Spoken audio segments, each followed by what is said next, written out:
Hello, this is Sherwyn Green's younger brother speaking. No, it's not. I've shaved my beard off, that's all. And I'm going to talk today on this video about Doctor Who, particular reference to Sylvester McCoy and Colin Baker eras, respectively. I love this show. I've been watching it most of my life, and I think that it's just full of great characters and stories. It's one of the greatest science fiction events ever. Let's face it, without Doctor Who and the revolutionary show that it is, or was when it started, the world of science fiction would not be the same. I mean, would we have Star Trek, for example? Would Star Trek be the same? Those lovely recurring characters and all the complex relationships between them. And I think it's had an influence on just about everywhere and everything. Don't know how clear this picture is. Maybe that's more clear.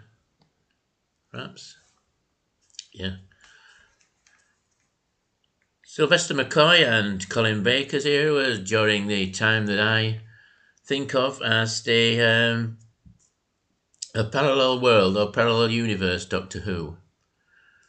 There are other examples throughout the history of the show that may also qualify for something like this. But the reason I've mentioned that again is that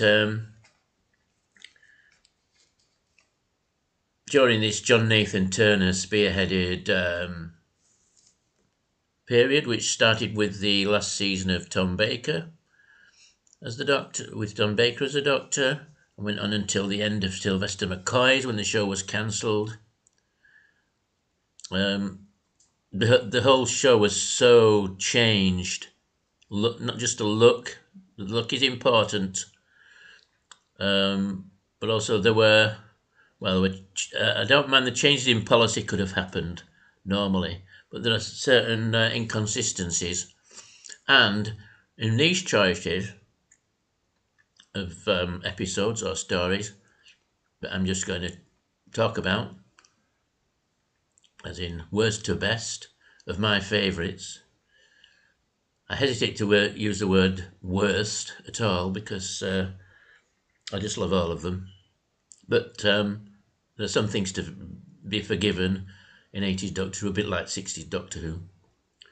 A few we might call blunders or bloopers. But anyway, the main thing I was trying to say is that there's a really big, there are a few scripting continuities of the type that I mentioned in my last video or two, about Doctor Who, that is. And the one that's most prominent is, well, apart from the unit timeline, which is a very controversial and prominent one, in one of these choices, there's a story in which the Borad, who is sort of half man, or is a man who's transforming into a monster, is sent back into Earth history and ends up swimming about in Loch Ness and becomes a Loch Ness monster. Now, in the previous stories, going way back years, to the Terror of the Zygons, one of Tom Baker's stories, the Zygon cyborg creature called the Scarison was identified quite early on in the story as the Loch Ness monster, and he stayed on in Loch Ness, which is the only home he knew, after the Zygons were defeated. Now, are you trying to tell me that there are two Loch Ness monsters swimming about, one the Borad and the other one the Scarison? Not really. So that's another thing. So there were sort of vague talks of temporal anomalies going off and going on during this period, and you bet there were some temporal anomalies. So, as far as I'm concerned, there was a change. Blame the warp ellipse of Modwin if you like, but the changes were there, and the old universe was rebooted, almost reimagined, I suppose. Wasn't fully a reimagining. Oh, it perhaps could be called a reimagining. I don't know. But anyway, the multicoloured Colin Baker first. Peter Davison in the Caves of Androzone story, Androzone story, regenerates at the end into Colin Baker. Turns out to be an irascible, somewhat boorish. In fact, he was quite nasty with poor old Purry. Quite a lot of the time, he gradually mellowed. Then there was this terrible hiatus in Doctor Who, in which an entire season was cancelled, and various planned stories were never filmed or transmitted. And this led to the Doctor not perhaps being able to develop his character very, very much. Only having a limited number of stories. I think there were about 11 stories altogether. And the missing stories did actually get novelized later, and it's I think it's worth. I think you should one. I've certainly read not all of them, but some of them, and I enjoyed them. Excuse me.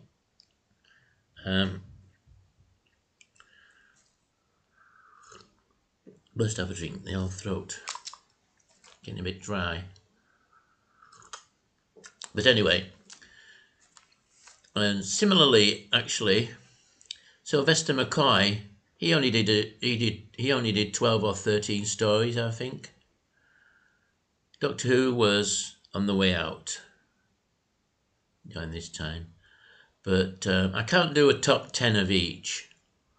That would mean ranking nearly all the stories that they did.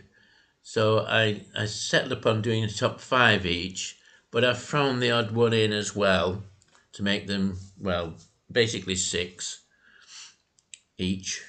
Perhaps one or two more I could mention. But start with Colin Baker. Starts off with Purry, ends up with Mel, who I love. Mel is a great character. Purry was a gorgeous character. Mel was a gorgeous character. They were both, as is the policy in Doctor Who, and both attractive girls. Father dads was one of the old axioms way back in the early days. They were often characters, and they weren't just eye candy. They were eye candy, but they were also good actresses and played character very well, and had good function to the stories and so on. Right, now the first number 5, if you like, of the Colin Baker era is something that I really enjoy, and it's well executed, and often during this period, particularly during the Peter Davison era, when the show returned to the classic monsters, I thought that it's not that the story suffered, but the stories weren't as good, and the shows weren't as good as the other ones, which had much newer elements. The very interesting, rare scientific ideas or science fiction ideas that were introduced by various writers and production team and so on. But anyway, the number 5. I understand that many people would have this as their top Colin Baker, but I don't think it does suffer from going back, which sounds odd, going back to a classic monster, but it's a revelation of the Daleks, in which Davros has established himself on this planet which has a funeral service, and it's kind of interplanetary funeral service. He's making Daleks out of dead bodies of people that he's interred. They're I don't know whether they're actually dead bodies as such. I think they were meant to be all cryogenic. Either by arrangement, they would pay to be cryogenically frozen in till such a time. Perhaps sometimes a preordained time. Sometimes had to do with when certain illnesses could be cured. I forget the exact details. But anyway, he's taking these bodies and is converting them into Daleks.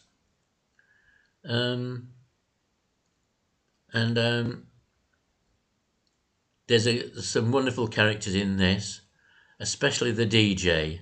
Now, some people don't like the DJ, but I love this era for having these colourful characters in it. There's the DJ in this, and he's actually transmitting radio shows, and he's very much of his time, an 80s pop DJ,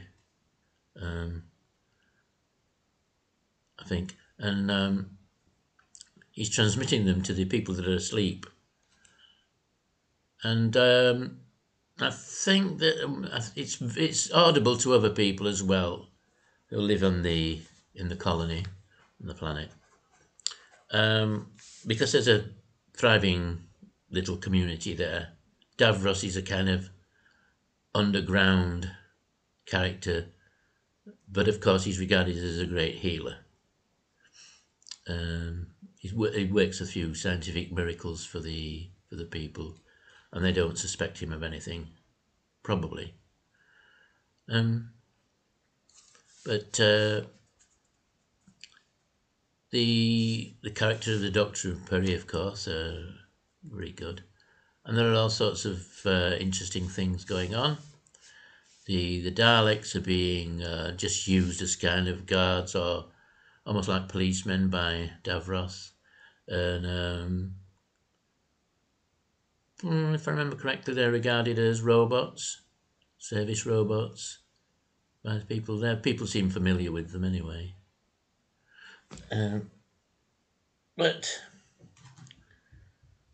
the colour, the visuals are great.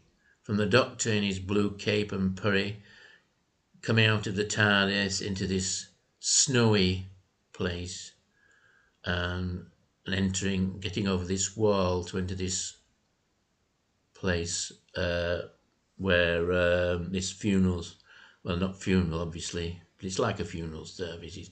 It's run like a funeral service. Why that is, the Doctor finding his own tombstone, which is kind of trick of Davros, really. Davros knows he's there. Anyway, in the end, there's another interesting character is a knight of some space age order of knights. And if I have any criticism of this story, is that he doesn't seem the type of person that you would expect a knight to be. In fact, he seems more like the member of a chess club than an order of knights. He's not like a soldier at all. He has a sort of nobility to him, but I don't know, too amiable, I think, in his manner. But anyway, this guy destroys a Dalek. Davros is defeated, and actually some other Daleks come to arrest him and actually take him away in the spaceship. And after destroying his Daleks that he's made, Daleks come from Skaro and take him away and arrest him, which is an interesting development. Right, shall I say any more about that? No, but the colour and the designs are terrific. They really are. There's all sorts of little plots and subplots. Right. Now, the next one, I've got the first three episodes of The Trial of a Time Lord, but we'll throw in the Ultimate Foe, the last episode as well. Problem with the Ultimate Foe is, although it's really great, Doctor's Adventures in the Matrix.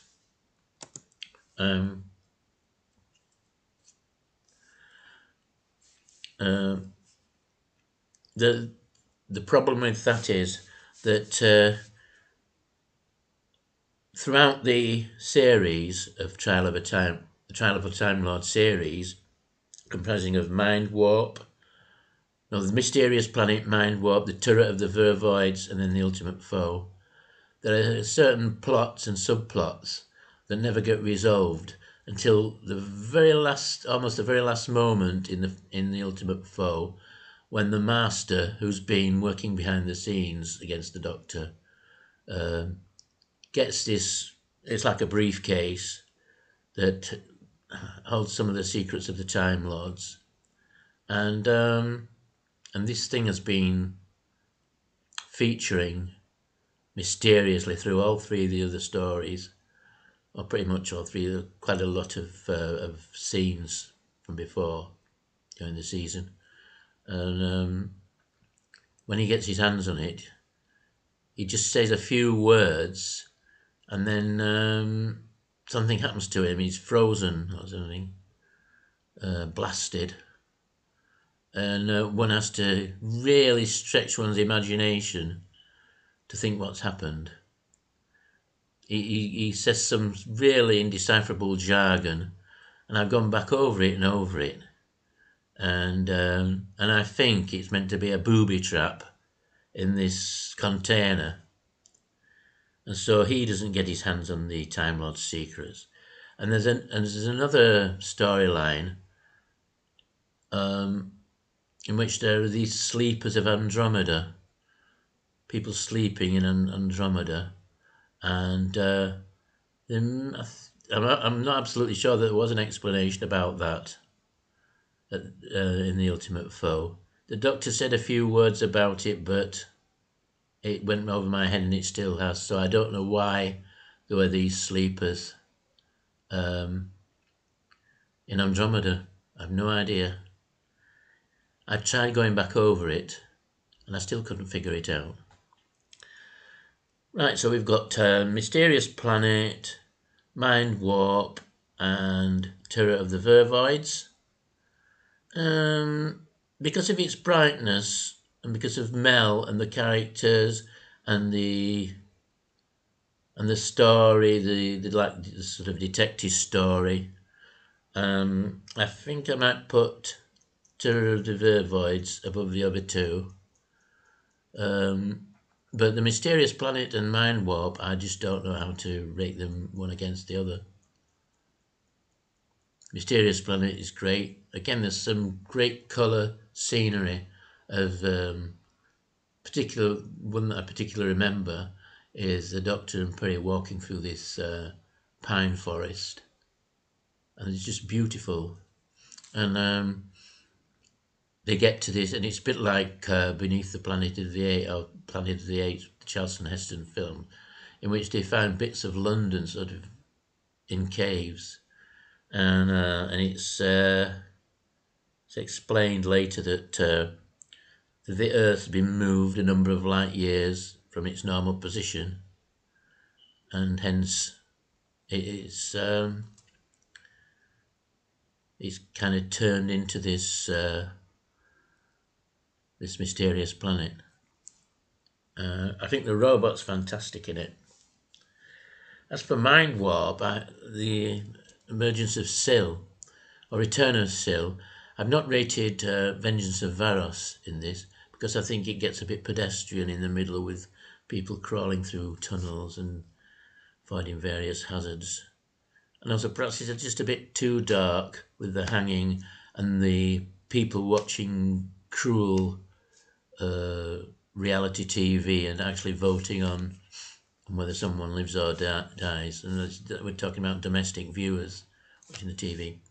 No, I haven't rated Vengeance on Varos, this, but Mind Warp, yes. And there's a lot of genetic jiggery-pokery going on in that. And of course, there's a character of Ikanos, Brian Blessed, played by Brian Blessed, who's a beloved actor, especially in England. Kind of like a Tudor, almost like a short Henry VIII, I suppose. And he's got one of those booming voices. So that's that. But I've got at the top, and it's something that people will be throwing things at the screen about, I've no doubt. But I love it. I'm a great fan of this story. It gets criticised and gets put at the bottom of the tiers, but I love it. It's called Timelash. And the only flaw I find in it is something that perhaps I just missed something of. Puri is apparently tied to a post, perhaps. Maybe she wasn't tied to it. But anyway, when Herbert rescues her, he simply tugs her and she comes away from the post. I watched it twice. I've watched the story half a dozen times. The last time I kept rewinding it to that bit and seeing, and he still just pulled her away from the post. She was stuck there while this monster came after her. Surely she could have run for it if she wasn't tied to it. I don't know. Maybe I've missed something. But as I said, I think this story is great. The Timelash is a great concept. It's a time tunnel, and it's used to punish people who regarded as being perhaps an embarrassment or dangerous to the regime, run by the Borad. And what they do is they throw people into it, and they're banished to a distant time in the past. So on Earth, in one case anyway. But what I really love about this is the introduction of Herbert, who turns out to be H.G. Wells, and the Doctor has to take him. He stows away on one occasion. I don't know if he stows away on the first occasion or on the second occasion. I know he did in the second occasion, I mean on both or what, but he did on the second occasion stow away on the TARDIS when the Doctor was going to try and deal with the threat of an invasion of the planet. But H.G. Wells, wonderful character, and of course one of the reasons that I like this, it's well played. It's clear how he got the ideas for the Time Machine and perhaps War of the Worlds as well, and the Island of Dr. Moreau with the genetic experiments, because sort of that sort of thing going on in this story. It's clear that he could have got those ideas from travelling with the Doctor, which is an interesting kind of historical generic matter, with H.G. Wells being such a seminal science fiction writer. I think there was only him and Jules Verne to start with. He did the first Time Machine story, he did the first alien invasion story, and he did the first genetic manipulation story as well, and way back when. And of course, there have been thousands of those since. So he's a seminal science fiction writer and a very, very skilled writer as well, a great writer of novels. And Doctor Who is one of the great triumphs of science fiction more recently in TV genre. TV idiom, maybe. Might be a better way of putting it. So I've got that as my number one, can you believe? Right. Now, what else? I'll just see what I've put on my notes. In my notes, I should be able to read it with these reading glasses. And they're supposed to be reading glasses, these. I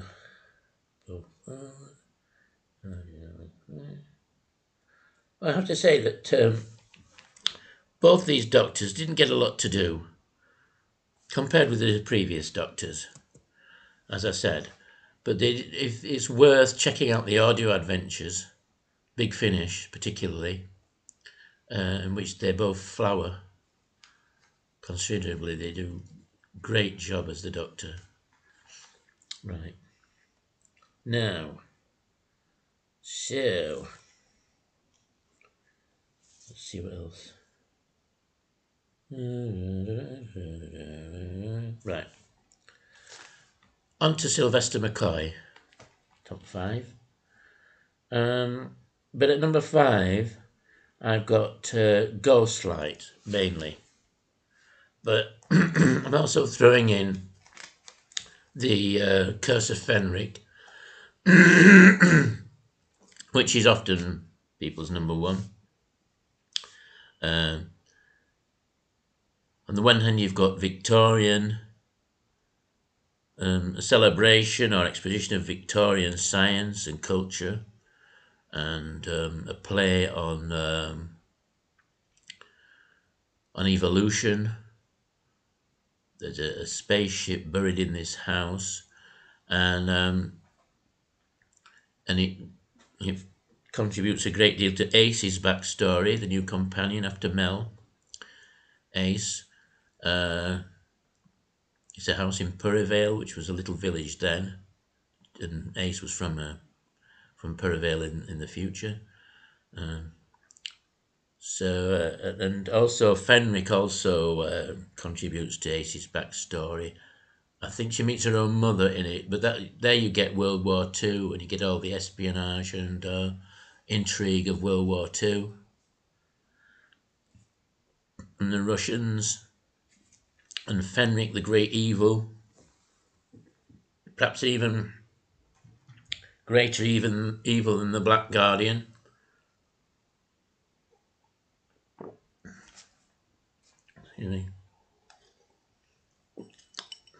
It's interesting that he's an adversary of the Doctor's, who knows him from before. Obviously an untransmitted story. There's sometimes references in Classic Who to stories which no one's ever seen because they were never written or filmed.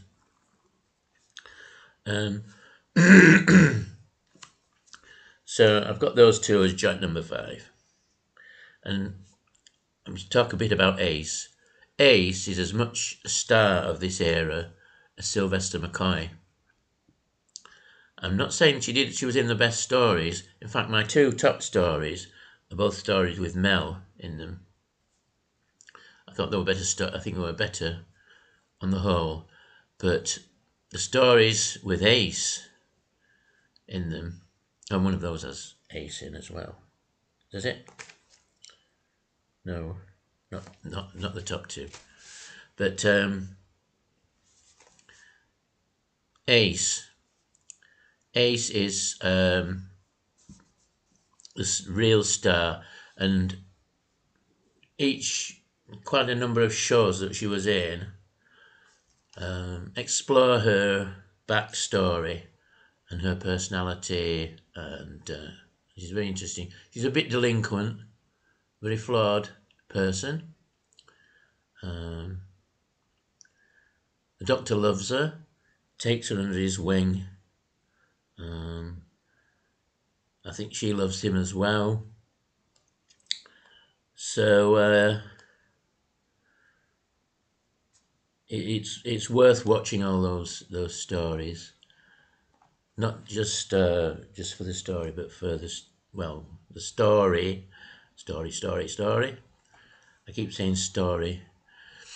The story of Ace's journey. It's a very complex one. I think it's a precursor to Rose in the new Who. Yeah, very much so. And it comes at the end of Classic Who. But I think Russell T Davies wanted to repeat the process of introducing a character who was complex in background and personality. Excuse me.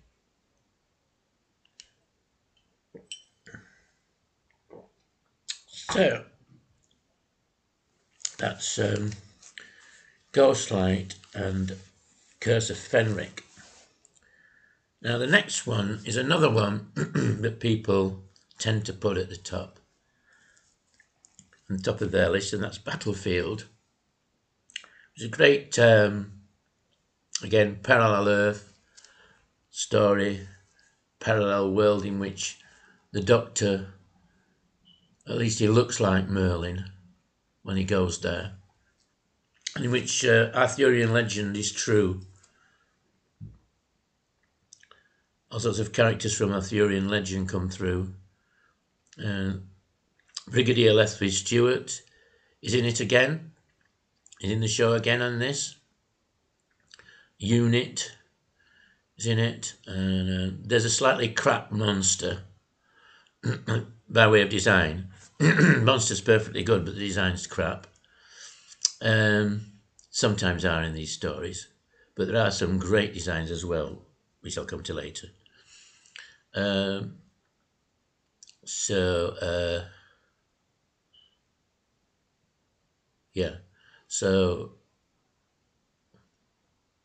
These characters come through from this alternate world where there are all these Arthurian figures, and what was her name again?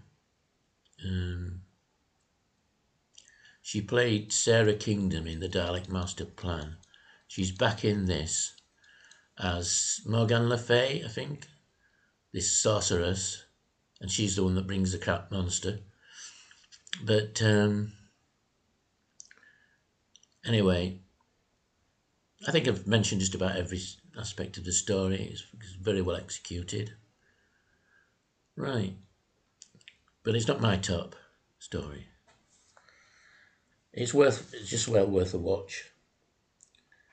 Now the next one is Ace's first story. And of course it has Mel in it as well. And she strikes up a good friendship with Mel in it. In fact, I'm surprised that they didn't both go. I was surprised when they didn't both go off in the TARDIS at the end. Instead, Mel went off with Sabalon Glitz, who was a character introduced in The Mysterious Planet, one of Colin Baker's stories, which I've mentioned before. A bit of a rogue, a con man, a thief. He was also in the. He was also teamed up with the Master in The Ultimate Foe. But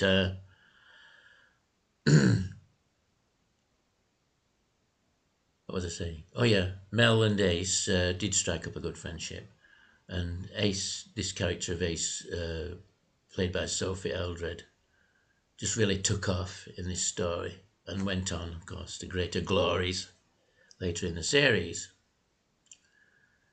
Now, I'd just like to say that I had not ranked Remembrance of the Daleks, which seems to be most people's favourite, because actually I find it a bit of a drag, especially the fascist character. I find him a bit of a drag. I find the Hand of Omega to be not very. Do we actually see it? Is it just like a blob or something? I don't know. But the Dalek factions having it out on Earth, Davros's Daleks and the other lot, the Black Daleks presumably, having it out on Earth in 1963 and all the references to the past. I don't find it's worth a watch, but I don't find it as entertaining as quite a lot of the other stories of Sylvester McCoy's era. And the one thing that really brings it down for me is the young schoolgirl. There's no explanation as to how they acquired her and used her, the Daleks acquired her and used her to kind of the human factor again, like the evil of the Daleks, to kind of plug into their battle computers to add this kind of human imagination, presumably. And at the end, she's still wandering about, lurking about at the end. So she doesn't get enough backstory. I think young schoolgirls shouldn't be just stuck on their own in a program like that. It's a bit like having a child stuck on its own without its parents or without anyone to help it. But anyway, that's Remembrance of the Daleks. And this is not about Remembrance of the Daleks. It's about my number 3. My number 3 story, Dragonfire. And this is a story that has a really great design. The dragon is great. It's like it's a bit like Alien, I suppose, in the Ridley Scott movies. A bit like that, but not over like that. And it's and as I said, it's beautifully designed creature. And another thing about Ace's story, she says in this story that she was whisked away by a time storm to this distant planet in the future and becomes a waitress. At one point she pours milkshake over her employer's head because he's just sacked her for offending one of the guests. But over the time, over the seasons that she was in, it's never really explained how and why this time storm whisked her away. There are only a few subtle hints in Curse of Fenric, but they don't really have any weight. There isn't an explanation about that. I understand that it was intended that the whole story of Ace, including her being suddenly whisked away from life in 20th century Perivale into a distant planet and in the distant future, it was going to be resolved at some point and explained in the future, but the show was cancelled, of course, and I don't blame them for not trying to write it in. Having said which, that's not very good for the fans. Has it been explained since? Not that I know of. Some random time storm that can suddenly whip a person away to a distant planet in the future. And it doesn't really bear thinking about.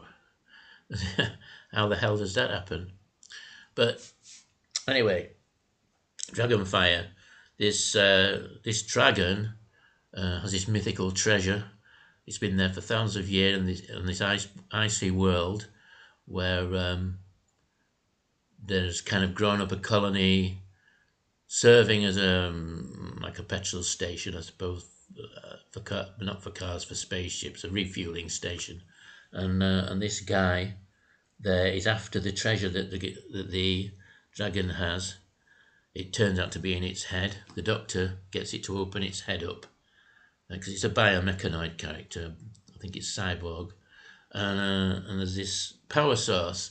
And this guy wants this power source so they can escape because this dragon is his jailer and he was exiled there for some kind of offence against his people. I don't know.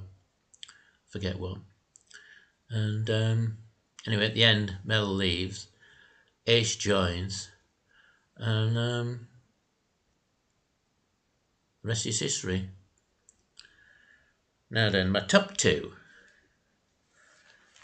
Are any of them rated highly by anyone? Not that I know of. In fact, they've been criticised, rated low, you name it.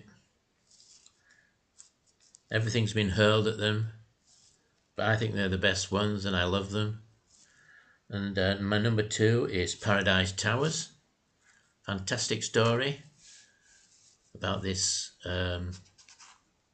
Paradise Tower, of course, but It's about this broken down little community in this place that the Doctor and Mel visit, partly because Mel sees that it has a swimming pool. It's supposed to be a holiday resort, I think. Um,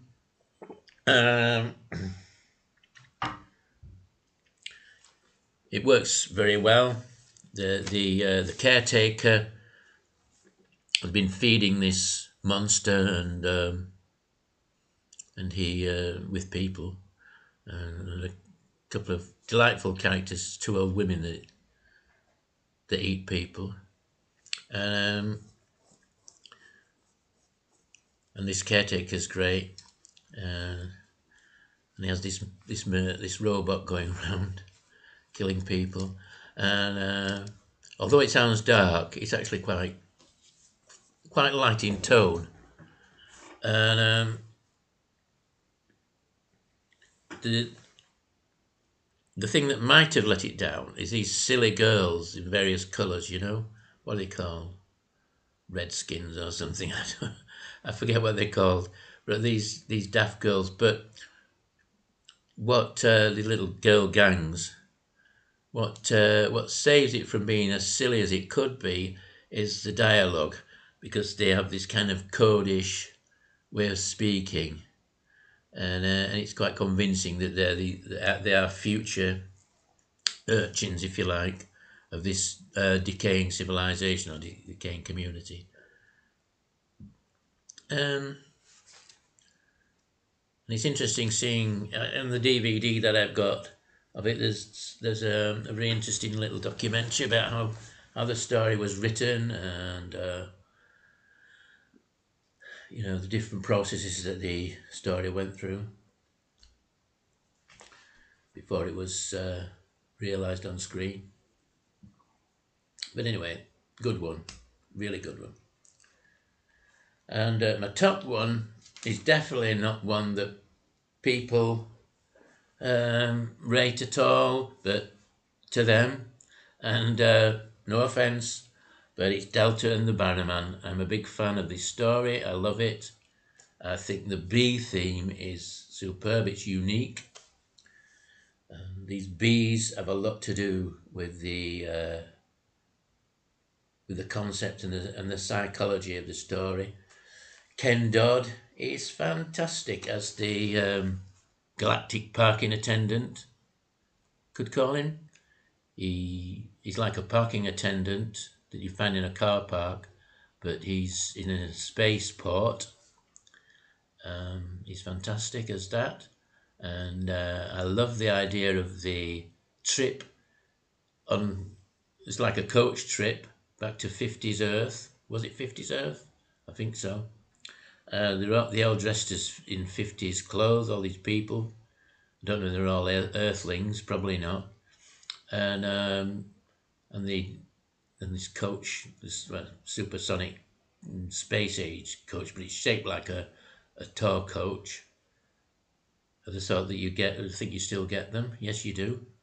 You do in this country anyway, in England, and they fly to back to Earth in the 50s to this holiday camp, and all sorts of things happen at the holiday camp, but there's this queen. The great story is that this pregnant alien girl escapes at the beginning from some rebellious type. I think it's them, the Bannermen of the character of the title. Sorry, Bannermen of the title, and she has to have this child. It's in an egg, not a normal sort of birth, and these guys come from outer space to catch her. Very interesting alien, and there's this connection with the bees, the local bees, and it's the bees that they use to defeat the guys, the aggressors. It's just chock-a-block with story. Very well done. There's some interesting characters. There's she actually goes off in the spaceship. In a spaceship, I think she uses development the vanquished bad guy's spaceship to leave, and she takes this greaser boy, or I don't know what they're called elsewhere, the leather jacketed guy with the motorcycle. She takes him with her.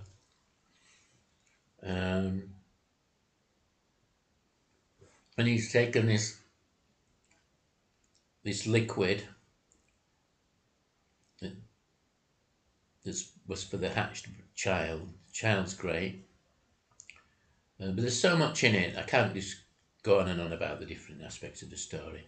He's taken this stuff so that it'll be suitable to live with these people, and so that's it. Delta and the Bannermen has to be seen and enjoyed. Right, so I've not included Attack of the Cybermen and quite a few other stories in my ranking today. So, to start again, I'll tell you the list. I'm going to put these up because although they're supposed to be reading glasses, they're not very good always. Right. So I've got the Colin Baker stories. I've got Revelation of the Daleks, Trial of a Time Lord, 1, 2, and 3, and throw in The Ultimate Foe, and Timelash as my favourite stories. The Sylvester McCoy ones. I've got Ghostlight and Curse of Fenric, number 5. I've got Battlefield, number 4, Dragonfire, number 3, Paradise Towers, number 2, and Delta and the Bannermen, number 1. So that's that. So little bursts of glory towards the end of Classic Who. And I'm going to perhaps I should mention the TV movie. This great dramatic screen involving various American companies and Doctor Who lovers as well. Paul McGann. That's also worth a watch. It was an attempt to revive Doctor Who. It was meant to be a pilot, and it was transmitted in the 90s. I think it was 96. So it occurred sort of slap bang in the middle of the end of Classic Who and the beginning of New Who, the Russell T Davies reboot. But the series with Paul McGann never happened, although there's some great novels and audio adventures and comic strips that you can see with Paul McGann. We had to make do with Sliders instead after that, which was more an American production. But it was a very good one. And in fact, I found it quite adequate, but it wasn't Doctor Who. It was Sliders. Sliders is great. I'm recommending Sliders. And Star Trek. Yeah. Different versions or extensions of Star Trek as well, not just the classic serial. Right. And that's enough for TV sci-fi. And I think next time I do a Doctor Who video, I'll start talking about New Who. I've got all the adventures from Christopher Eccleston right through to Jodie Foster's recent adventures. And I'm going to start talking about them in some way. I'm not sure how to do it yet, but I will find out. I hope people keep watching. Not a lot of people watched my last one yet. In fact, I don't know how they do it, some of these reviewers and rankers.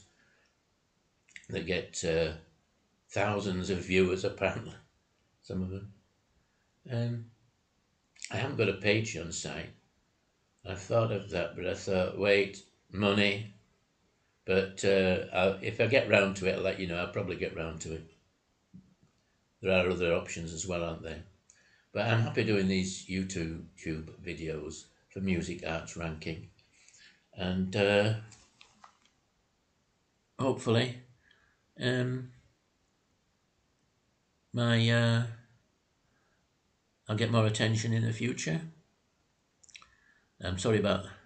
I've noticed I'm not as good a speaker as quite a lot of them, actually. But anyway, this is Sherwyn saying good night, God bless, to Whovians, sci-fi fans, and anybody who just likes watching the TV. Bye-bye.